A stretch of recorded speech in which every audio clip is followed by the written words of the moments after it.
Bonjour et bienvenue dans ce nouvel épisode de podcast. Alors, celle qui rêve de devenir écrivaine, c'est quoi? Ou plutôt, c'est qui? Eh bien, c'est moi, Aurélia, 40 ans, passionnée par l'écriture, biographe près de plume et aspirante écrivaine. Dans ce podcast, sous forme de journal de bord enregistré spontanément, je partage avec vous mon travail autour de l'écriture de mes romans principalement. Vous y retrouverez donc les problématiques d'une autrice en herbe, des réflexions, des techniques et des astuces autour de l'écriture, mais pas que. Pour vous recontextualiser un peu les choses, le roman avec lequel j'ai lancé ce podcast, c'est l'Inde de Suraj. Pour le moment, ce manuscrit est en pause et aujourd'hui, je viens de terminer l'écriture d'une comédie dramatique que j'ai commencé à envoyer en maison d'édition qui s'intitule provisoirement, et c'est le cas pour tous mes projets en cours, et c'est comique sur les hommes de ma vie. Par ailleurs, je commence à réfléchir à un nouveau projet nommé Les Jumeaux. Dans cet épisode, je vous parle d'agence littéraire, de préparation de romans, de personnages, d'incipit, d'interaction sociale, de fossé générationnel, de lecture, de simplicité, d'acharnement, de backstory, de coup de vieux, d'air du temps, de job et de bien d'autres choses. Bonne écoute à vous! Le mercredi 11 décembre 2024. Je suis toujours en train de préparer mon dossier de soumission pour l'envoyer à cette agence littéraire orientée vers le féminisme. Je touche au but. J'ai décidé de n'envoyer qu'une lettre d'accompagnement avec une petite notice biographique. J'ai abandonné la note d'intention parce que je me perds trop dans ce document et je ne suis pas sûre qu'il soit très utile. Par contre, il faudrait quand même que je reparcours rapidement mon manuscrit, qu'il n'y ait pas de grosses erreurs dans le texte. Là, en ce moment, je suis en train de décrypter le site internet de l'agence pour voir toutes les accroches qui pourraient faire un lien avec mon propre texte et que les raisons pour lesquelles j'envoie mon manuscrit chez eux soient très claires. En parcourant les articles de presse à propos de cette agence, j'ai découvert d'autres agences qui sont aussi dans la veine féministe. Donc, j'irai me renseigner après coup sur ces autres agences. Mais j'avoue que j'aimerais tellement être prise dans cette agence-là. Bon, comme elle publie quand même des vedettes, mais bon, ça lui arrive aussi de représenter des voix émergentes. Donc, je garde espoir. De toute façon, j'ai rien à perdre à envoyer mon manuscrit là-bas. Je pense que ça me ferait le plus grand bien d'être accompagnée et soutenue par une agence. Mais bon. Ça ne dépend pas de moi, encore une fois. Moi, je fais de mon mieux pour envoyer le meilleur dossier possible. Après, ce n'est plus de mon ressort. C'est un énorme travail. Alors, parallèlement, je continue quand même à bosser sur mon nouveau manuscrit. Pour l'instant, je suis juste en train d'imaginer le déroulé de l'histoire, tout en me représentant les différents personnages. Le but principal avec ce texte, c'est de ne pas me mettre la pression. Donc, ni sur le plan littéraire, ni sur le plan exigence. J'ai envie d'écrire quelque chose de simple, qui me correspond, mais sans trop de prise de tête et qui soit de la fiction pure. Alors ça n'empêche pas qu'évidemment, je vais traiter des sujets qui m'animent, parce que même dans la fiction pure, on retombe toujours sur ces mêmes obsessions. Mais en tous les cas, le but de ce texte, c'est de me détendre en fait. Donc d'écrire quelque chose en peu de temps et dont je puisse être satisfaite et puis que je puisse proposer en maison d'édition à la fin. Le jeudi 12 décembre 2024. Je suis toujours en train de travailler sur mon projet des jumeaux, à côté de la préparation de mon manuscrit pour la soumission dans cette agence littéraire. Alors pour le moment, je ne me suis pas encore lancée dans l'écriture. J'imagine plutôt mon histoire en faisant un espèce de résumé grossier de tout le déroulé de l'histoire. J'essaye de m'imaginer des scènes. Enfin, je me laisse un peu à rêver. J'essaye aussi de voir qui sont mes personnages, à avoir au moins des contours, même s'ils sont un peu flous dans un premier temps de mes personnages. De toute façon, ils prendront vie au moment où je me mettrai à écrire. Et puis, je fais quelques petites recherches pour savoir d'où vient mon personnage qui est d'origine italienne, pour savoir quelles sont ses aspirations, pour connaître un petit peu son histoire, ce genre de choses. J'ai commencé vite fait à imaginer la première scène. En tous les cas, j'ai ma première phrase. Et c'est la première fois que je pense ma phrase en fonction de mon sujet. Que j'ai vraiment un incipit qui parle de mon sujet dès la toute première phrase. D'habitude, je me rends compte que je me suis toujours lancée dans l'écriture, non pas avec une phrase choc comme Incipit, mais avec une scène que j'avais en tête. Donc c'était beaucoup plus l'histoire que la manière de la raconter qui m'intéressait jusqu'à présent. Et j'aimerais aujourd'hui faire un petit peu plus attention à la manière de le raconter. Enfin, aujourd'hui, je fais quand même beaucoup plus attention à la manière de raconter les choses, évidemment, mais disons que j'avais jamais trop accordé d'importance à mes incipits, à mes premières phrases de chapitre, etc. Pour moi, c'était les scènes qui primaient sur les mots. J'essaye maintenant que les mots soient aussi importants que les scènes, et que la première phrase dise quelque chose de mon sujet. Donc j'ai ma première phrase, bon ça sera peut-être pas celle-là qui restera au final, mais en tous les cas c'est ce qui va me lancer dans la rédaction. Alors j'hésite encore sur la scène de départ, même si j'ai commencé à écrire quelque chose en ayant une idée, mais en réfléchissant autour de mon projet, je me rends compte que c'est peut-être pas la bonne scène. Au départ en fait c'était mon personnage féminin qui est d'origine italienne, qui arrive en France en voiture avec à l'avant de la voiture son beau-père et sa mère. Et donc on comprenait qu'elle venait s'installer en France et qu'elle n'était pas très contente.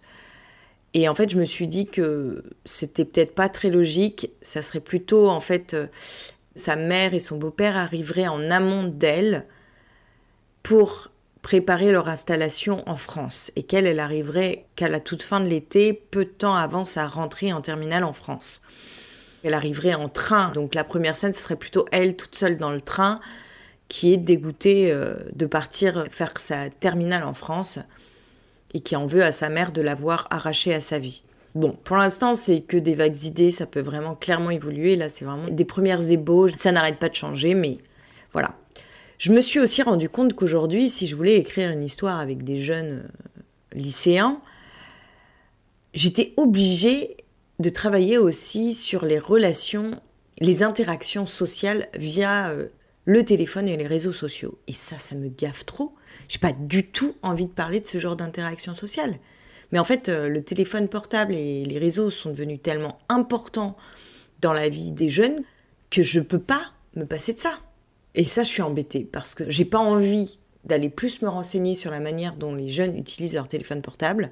Bon, je pense que je suis pas complètement à côté de la plaque, je connais encore assez bien, mais j'ai du mal quand même à me rendre compte de la place que ça prend dans leur vie. Que TikTok, Instagram prend beaucoup de place dans leur vie, plus tellement Facebook, Snapchat, j'en sais rien, et à quel point leur vie en ligne a une incidence sur leur vie réelle, on va dire. J'en ai qu'une vague idée. Donc c'est ça qui m'embête un peu. Surtout que j'ai pas du tout envie de faire des recherches à ce propos. Moi, j'essaye plutôt de ne pas être trop sur mon téléphone, ce avec quoi j'ai aussi du mal, parce que comme tout le monde, je suis accro à mon portable, même si je pense que je le suis beaucoup moins que les nouveaux jeunes, on va dire, parce que voilà, j'ai pas grandi avec ça, donc forcément, j'ai été un peu protégée.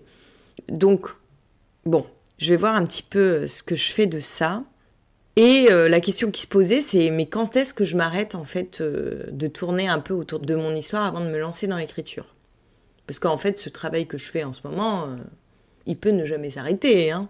Pour l'instant, c'est peut-être encore un peu tôt. Je vais essayer quand même d'avoir un résumé au moins grossier de tout le déroulement de l'histoire, avoir une idée plus ou moins claire de mes différents personnages, ne serait-ce que leur âge, leur apparence physique et un peu leur histoire et quelques traits de leur personnalité. J'ai repéré en fait généralement que quand il y avait des livres où il y avait de nombreux personnages comme je risque d'avoir dans mon roman, souvent chaque personnage a un trait de caractère assez marqué. Il a une passion et c'est ce qui permet un peu d'en avoir une idée un peu globale. Donc je pense que c'est bien d'avoir une idée d'une qualité et d'un défaut pour chaque personnage, de ce qu'il passionne et de ses aspirations. Et déjà, ça permet d'avoir un contour qui permet de le distinguer des autres. Pour les personnages secondaires, peut-être que ça ne sert à rien d'aller chercher plus loin. Parce que moi, c'est ce que j'ai tendance à faire, quoi. Dès qu'un nouveau personnage m'apparaît, il faut que je sache toute son histoire, de quelle famille il vient, qui sont ses parents, et quelle relation il a avec ses parents aujourd'hui. Même si c'est un personnage adulte qui a créé sa propre famille, je pars tout de suite très loin et il faut que j'arrive à me recentrer parce que sinon c'est sans fin. Donc je réalise qu'en voulant écrire sur des personnages qui n'ont pas mon âge, mine de rien, j'ai quand même plus de 20 ans de plus que mes personnages maintenant. Je pensais, quand j'étais plus jeune, que l'expérience de la vie pouvait me permettre d'écrire sur des personnages à n'importe quel âge, mais les générations sont passées par là, et je me rends compte que je suis plus tellement à la page en ce qui concerne les jeunes de 15-20 ans. Mine de rien, c'est très très bizarre, mais il s'est passé quelques années et l'époque a changé, les préoccupations ne sont pas les mêmes et les évolutions technologiques ont une influence dans la vie qui clairement change les comportements. Ce qui fait que je me retrouve un peu en décalage. Et c'est une difficulté à laquelle je n'avais pas pensé et que je n'avais pas anticipé. Si vraiment j'avais envie de me simplifier la tâche, il faudrait plutôt que j'écrive sur des gens de ma génération.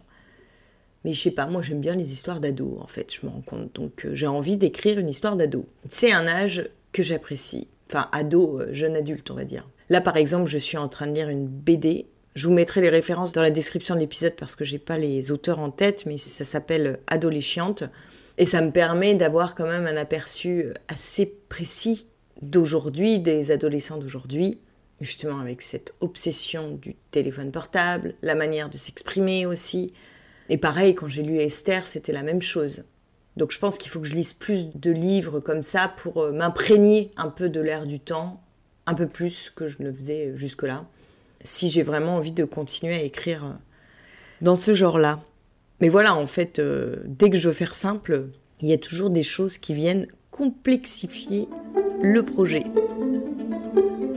J'ai largement débordé de ma séance habituelle, il est bientôt 10h, mais je voulais absolument envoyer mon manuscrit à l'agence littéraire que j'avais repérée.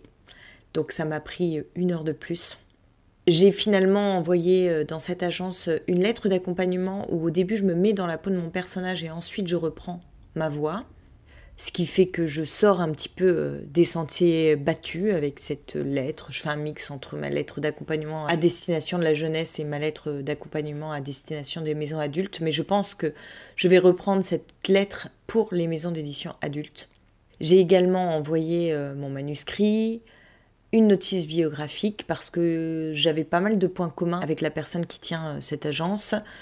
Et puis j'ai ajouté un petit synopsis parce qu'apparemment c'est quelque chose qui se fait. Alors je suis vraiment pas sûre de moi au niveau de mon synopsis, j'ai vraiment peur que ça desserve mon texte, mais bon, je vais pas tergiverser sans fin, à un moment faut y aller quoi. J'ai eu super peur en envoyant ce dossier, c'est complètement ridicule, parce que bon, à un moment il faut bien sortir de l'ombre si j'ai envie qu'il se passe quelque chose. Donc ça c'est fait. Voilà, je suis débarrassée, alors je me disais, bon, maintenant je fais une pause jusqu'en mars prochain, puisque de toute façon, il faut attendre 3 mois avant d'avoir une réponse, et je profite de ce temps-là pour écrire un autre manuscrit. Parce que bon, si je fais quelque chose de simple, peut-être qu'en 3 mois, je peux arriver à un texte correct. Bon, en toute sincérité, ça m'étonnerait, à mon avis, il faut minimum 1 an pour écrire un texte que je considère comme abouti, mais bon, on peut tenter d'essayer d'accélérer les choses. Parce que jusqu'à présent, je me suis lancée sur des projets un peu complexes. Et là, le but, c'est de faire simple. Donc j'imagine que je vais gagner du temps dans l'écriture de mon projet. Ça reste à voir. Mais en fait, je me suis dit que peut-être il fallait que je contacte d'autres agences. Des agences spécialisées dans les livres un peu féministes, il y en a un paquet. Parce que c'est dans l'air du temps. Donc faut que j'aille explorer un petit peu ça. Maintenant que j'ai un dossier complet, je peux peut-être envoyer à d'autres agences. Et je me dis, en plus, j'aurais dû le faire vraiment dès le départ, les agences littéraires, dans le sens que, étant donné que je ne savais pas s'il fallait que j'envoie mon texte à des maisons d'édition jeunesse ou adultes, eh bien j'aurais dû m'adresser à des agents, parce que eux savent où envoyer le texte. Bon, le sort en est jeté de ce point de vue-là. Peut-être que je vais continuer quand même un peu à regarder les autres agences, s'il y en a une autre qui m'attire autant que celle-ci, j'envoie mon manuscrit, mais je ne l'envoie qu'à des agences dans lesquelles je peux vraiment avoir ma place. Après, c'est plus tellement la bonne période pour envoyer son manuscrit en agence ni en maison d'édition. Les fins d'année, à mon avis, on prépare la rentrée littéraire de janvier. Après, est-ce que les agents sont vraiment concernés ? Je sais pas, j'ai lu un article de cette agente qui expliquait qu'en ces périodes de fin d'année, elle était quand même très surchargée. Donc c'est peut-être pas du tout le bon moment d'envoyer quelque chose. Je vais peut-être faire une pause. Comme ça, je me concentre sur mon autre projet et je reprendrai ça plus tard. C'est juste que c'est tellement relou de faire ça que j'ai envie de m'en débarrasser. En fait, le fait de croire à ce texte, comme je n'ai jamais cru à aucun autre texte, ça me met dans une position très inconfortable. Parce que j'ai pas envie d'abandonner, parce que je me dis que peut-être, en m'acharnant, ça va finir par donner quelque chose. Et puis d'un autre côté, je me dis, mais jusqu'à quel point il faut que je m'acharne ? Jusqu'à ce que j'ai envoyé dans la moindre maison d'édition dans laquelle je peux m'inscrire, dans toutes les agences dans lesquelles je pourrais avoir ma place. Je me dis qu'un texte, quand il plaît, il fait plus ou moins l'unanimité. Bon, en même temps, je dis ça, et puis c'est pas vrai quand je vois un texte qui, parmi les lecteurs, fait plutôt l'unanimité, comme Harry Potter par exemple. Il a quand même été refusé, je sais plus, un nombre incalculable de fois, ce texte.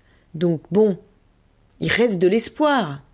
Mais en fait, là où c'est complexe, c'est parce que ça me prend sur mon temps d'écriture, ça me prend sur mon temps de travail.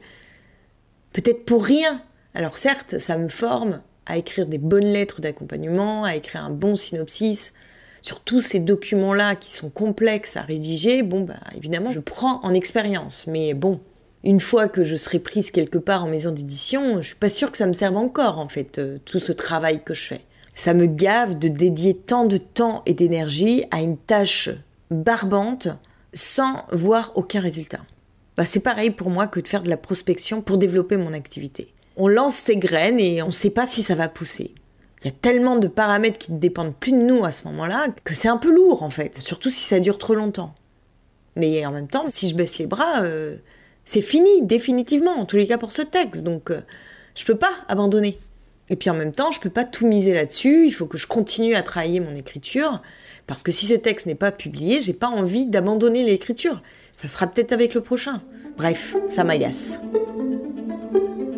Je viens d'écouter la masterclass de Riyad Sattouf sur France Culture, et j'ai tout de suite écouté un autre podcast avec lui. C'est la première fois que je tombais dessus, c'est Histoire de succès de Fabrice Florent, et cet auteur me fait juste mourir de rire, quoi. Je me retrouve tellement dans son humour.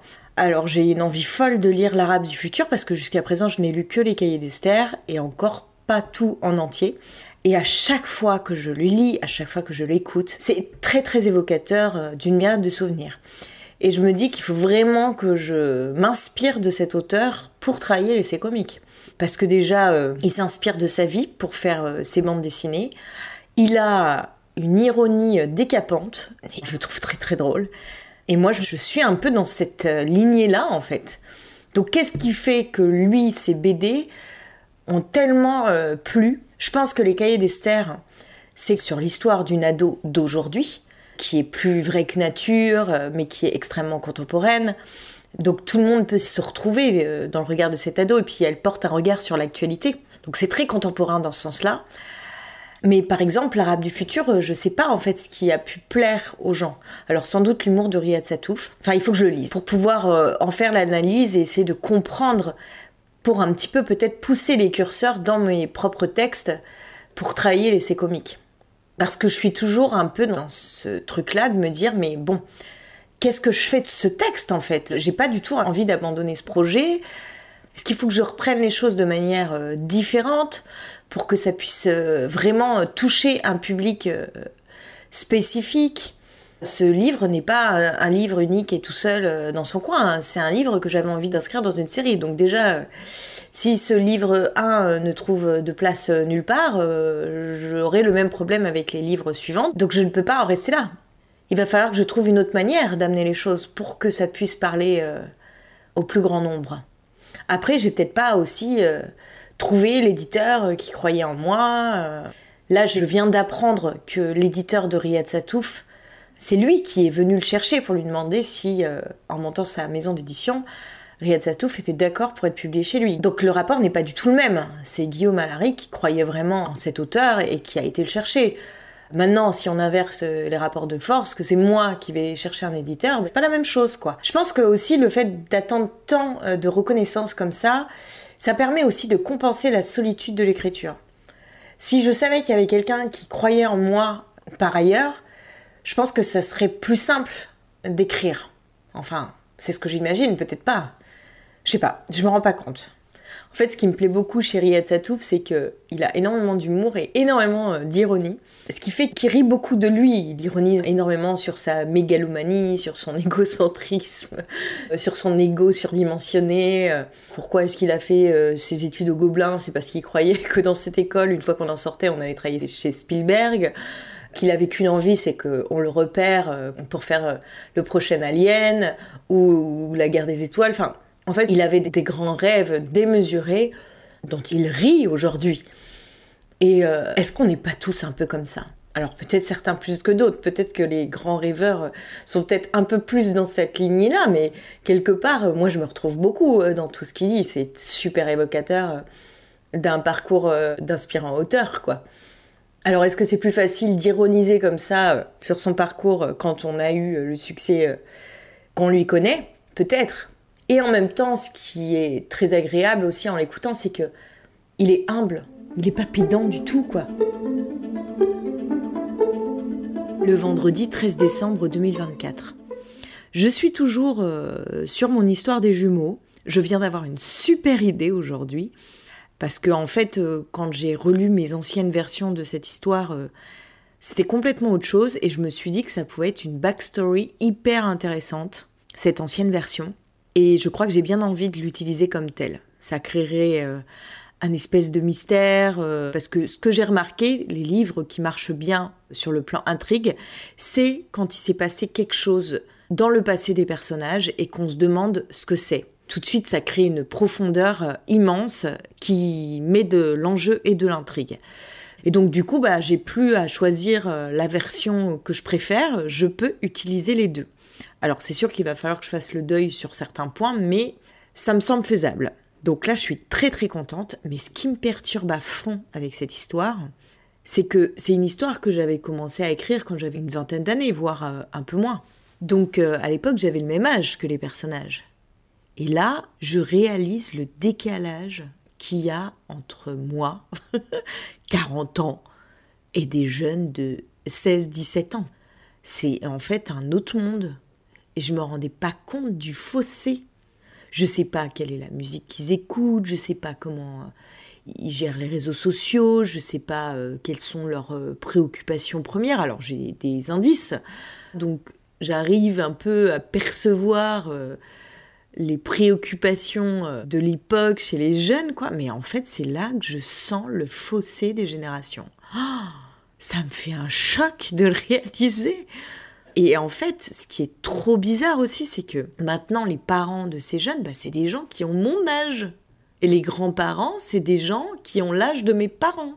C'est vraiment bizarre de construire une intrigue avec ça en tête, parce que du coup, quand j'imagine les grands-parents de mes personnages, je peux plus imaginer des grands-parents de l'époque de mes grands-parents à moi, quoi. C'est-à-dire que c'est plus des gens qui ont connu la guerre, c'est à la limite des gens qui ont connu mai 68, mais pas avant.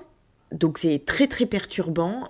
C'est la première fois finalement que je me plonge à fond dans une histoire avec des jeunes qui sont pas du tout de mon âge et que je me confronte à ces problématiques-là. C'est fou quand même. C'est drôle parce que j'imaginais que ce serait plus facile d'écrire sur tous les âges plus tard parce que je serais passée par là. Alors d'une certaine façon, oui, je suis passée par là, mais c'est plus la même époque. C'est plus le même air du temps. Enfin, je veux dire, moi, quand j'avais 16-17 ans, j'avais pas de téléphone portable déjà. Ça commençait tout juste, les téléphones portables. Et pendant très longtemps, j'ai été un peu réfractaire. Donc j'en ai eu un très tard de téléphone portable. J'ai fini par craquer, je crois que j'avais aux alentours de 20-21 ans, quelque chose comme ça, quoi. Et puis c'était pas des smartphones, c'était des téléphones lambda qui ne faisaient que téléphoner, hein. Mais ça change tellement la donne dans les relations, dans les interactions. On ne s'envoyait pas de textos, on n'allait pas sur les réseaux sociaux n'existaient pas, c'était les débuts d'Internet. Il y avait un ordinateur pour toute la famille, avec une connexion hyper chère et hyper lente, qui faisait un bruit pas possible quand elle se connectait à l'ADSL. Enfin, c'est pas du tout la même manière de vivre. Et puis, il n'y avait pas cette addiction au portable, au téléphone qu'il peut y avoir maintenant, même chez les adultes. Et puis, il n'y avait pas toutes ces plateformes-là où on peut regarder des séries à gogo. Donc, on n'avait certainement pas la même manière d'occuper notre temps. Alors j'ai déjà trouvé une solution pour un de mes personnages. Il a décidé de ne pas avoir de téléphone parce que ça correspond à ses convictions militantes. Donc au moins avec lui, j'aurais pas ce problème. J'imagine que c'est un peu un artiste qui est assez casanier, etc. Et donc je l'imaginais en train d'écrire, de dessiner, un peu comme moi ce que je faisais à l'époque. Mais bon, en même temps, j'avais pas la télé. Et à l'époque, le seul divertissement autour d'un écran, c'était la télé. Donc oui, forcément, j'occupais mon temps dans ma chambre en train de lire et de dessiner. Mais c'est beaucoup moins vrai aujourd'hui, je pense, quoi. Alors même si je dis que ce personnage en particulier, il est un peu téléphone, il pourrait avoir des aspirations écologiques un peu plus poussées que la moyenne des jeunes et donc refuser d'utiliser un téléphone portable. Et puis de toute façon, comme c'est quelqu'un d'assez solitaire, il n'a pas du tout envie d'être en ligne ou quoi que ce soit. Ça pourrait être justifié par rapport à son caractère qu'il n'ait pas de téléphone portable et qu'il refuse d'en avoir un. Mais voilà, ça crée vraiment des comportements, des façons d'être, des façons d'occuper son temps qui changent complètement la donne par rapport à quand moi j'avais cet âge-là. Et là, je me prends un coup de vieux, mais grave, quoi. Mais même les expressions, je suis même pas sûre de connaître les expressions qu'ils utilisent aujourd'hui, quoi. Alors bon, ce qui tombe bien, c'est que l'adolescence a toujours été un âge qui m'intéresse beaucoup. Je m'en suis jamais sentie trop éloignée. C'est pour ça d'ailleurs que je réalise juste maintenant, parce que j'avais pas l'impression qu'il y a un tel décalage jusqu'à présent, quoi. Et puis en écoutant des podcasts de jeunes autrices qui ont une vingtaine d'années, je vois bien que les préoccupations d'aujourd'hui sont pas les mêmes qu'à l'époque, quoi. Avec tout ce qui est lecteur sensible, on fait hyper attention à intégrer toutes les minorités dans son roman pour moins invisibiliser ces publics-là, que tout le monde puisse se sentir représenté dans les livres qu'on écrit. C'est quelque chose auquel font attention les jeunes auteurs aujourd'hui. Et puis même toutes les problématiques autour de l'écologie, je pense que les jeunes sont beaucoup plus dans ces problématiques-là. Les identités de genre et les identités sexuelles sont très glissantes en fait. On passe d'une identité à l'autre avec beaucoup plus de fluidité que c'était le cas à mon époque. Je sens quand même un petit peu tout ça dans l'air du temps par rapport à des choses que j'ai pu lire, par rapport à des choses que j'ai pu écouter.